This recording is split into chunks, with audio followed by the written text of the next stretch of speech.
We're going to show you what the impact of a microwave oven is to Wi-Fi.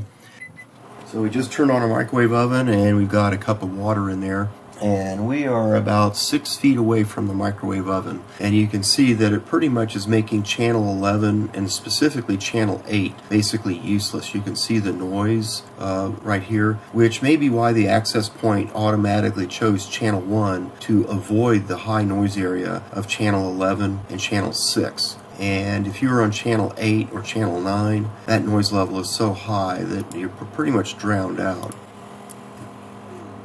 So you can see the noise level here is horrible all across the band. We're on channel 1. The noise level is jumping up. But you can see down here it's at 79, 80%. And with Wi-Fi, because it's a walkie-talkie protocol, when you're at 50%, you're pretty much at saturation. And so the microwave oven just finished, and now you can see the band is just quieted down.